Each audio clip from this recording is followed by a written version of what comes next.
Hey, welcome back to Spooky Bricks. So in this video, we'll take a look at my mock of the Andrew Safford house from Salem, Massachusetts. The house was built in 1819 by a John Andrew, who, amongst other things, was a fur trader with Russia. And like Captain Pierce, he also went bankrupt. Which unfortunately was a common story for a lot of Salem merchants at the time. Then in 1860, the house came into the possession of the Safford family. It remained within their family until 1947 when it was acquired by the Peabody Essex Museum.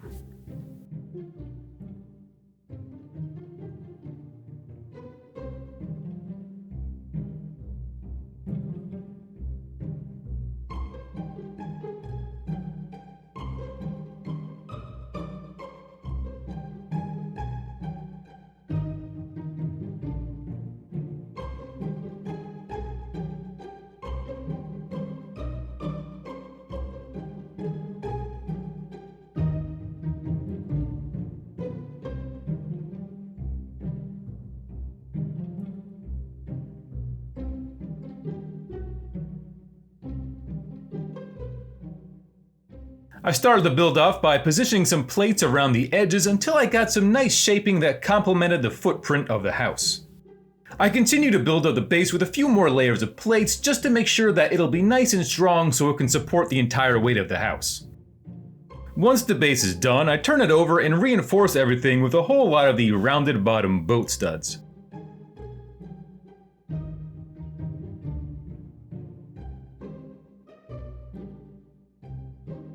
So the first thing we come across out front is a little hint of brick sidewalk made from dark red and various browns. The house features a lot of shrubbery around the exterior. Normally I use exclusively olive green for my plants, but for these bushes I thought that adding in some darker greens would also be appropriate.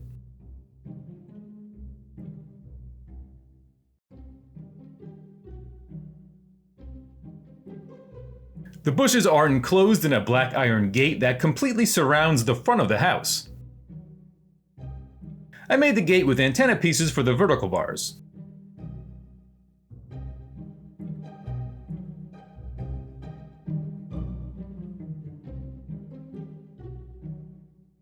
As for the top horizontal bar, I just used some string. It was a bit tricky to get the string at just the right tension, so I had to wrap it around the bars in some areas. On the left end of the fence, you'll come across an iron gate. Going through that gate, you'll find a brick pathway that wraps around the house where it leads you to a large porch area. On the porch, you'll find something that really makes the Andrew Safford house stand out from all the other very similar brick buildings in Salem. And that is the 4 large white columns on the porch that stretch all the way up to the roof. On the base of the columns, I used a variety of round elements to transition the larger base to the more narrow pillar area. I added a Technic axle for some extra support, then around that I slid various gears and wheels.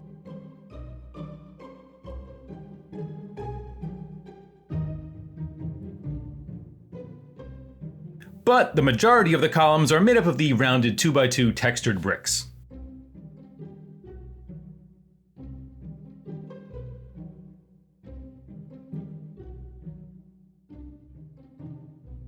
If you continue to go past the porch, you'll end up at an old stone pathway that leads to the rear gate. Next to that is another porch area, this one made from brick. It's built with the same colors and pieces as the pathway and sidewalk out front. This area features a bird bath as well as a little storage cabinet. In the back of the house, there's a brick wall that leads from one rear gate to another.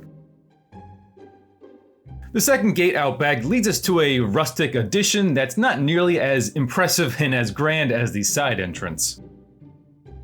Circling back to the other side of the house, it's time to walk up those front steps.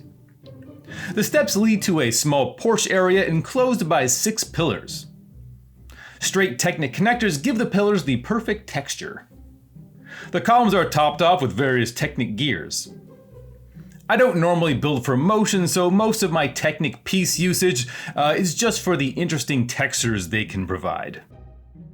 Past the pillars, you'll find a freshly carved jack-o'-lantern ready to celebrate the Halloween season. To give it that extra spooky vibe, I ran some LED cabling up through the porch so the face lights up. Finally, we reach the brick-built front door, sandwiched between 2 narrow windows made from fence pieces on their sides. Above them is a large arched window. I used some Spider-Man webbing and a round life preserver piece to give it some nice ornate flourishes. Over the front porch, there's a small balcony which is enclosed in a railing made from curved fence pieces and telescope pieces. There's a large window leading out to the balcony, which, like the front door, also sits between narrow windows on either side made from fence pieces. Above them are some arched architectural details. There's a round window surrounded by some bent bars and hoses, and then framing all of that are 2 large curved tiles. The majority of the facade is made from reddish brown and dark red bricks, which is my normal go-to color combination for brick buildings. Although this building does have some worn, discolored bricks, most of which can be found around the sides and back of the house. I use light bluish gray and dark tan for the worn bricks. When doing texture like this, I found that you get much better, more realistic results by putting the discolored bricks in larger clumps, rather than just scattering them around randomly.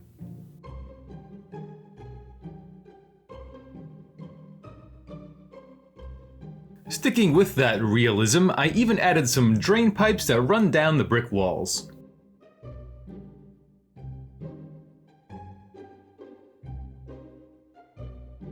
On the side of the house, you'll find some ivy twisting up through the brick between 2 windows. I topped off the ivy with a snake piece, which works great for curved ivy vines. Speaking of the windows, the Andrew Safford's house windows are larger than the normal windows that I've recreated in the past. So I made them from the taller 2x4 windows as opposed to the smaller 2x2 windows that I normally use. Above the windows, I used some white inverted slopes. Opposite of those inverted slopes are some dark red slopes to fill in the gap as much as possible. And then some white angled tiles finish it all off. The shutters are built with the same technique that I used on the Pierce Nichols house's shutters, using grill pieces with an ingot piece in the center. As I mentioned earlier, there's a rustic wood panel back entrance area, and I built this with tiles attached with some snot bricks. And then I added a few of the wood textured stickers to really help sell the wood panel look.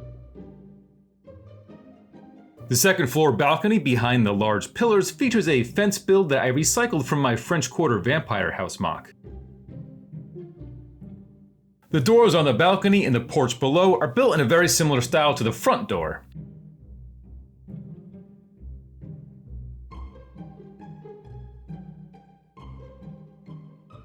As we keep moving up, you'll see that I use more gears and wheel pieces to finish off the tops of the columns.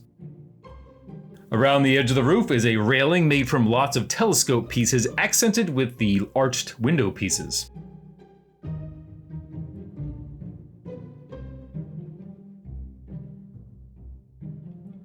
The roof is made in the same style as the Pierce Nichols house, using angled plates topped with 1x2 tiles.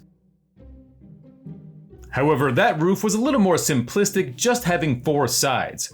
But the roof on the Andrew Safford house has another smaller section of roof out back that connects to the larger roof section. Also, unlike the Pierce Nichols house, the roof comes to a point at the top, which just adds to the complexity.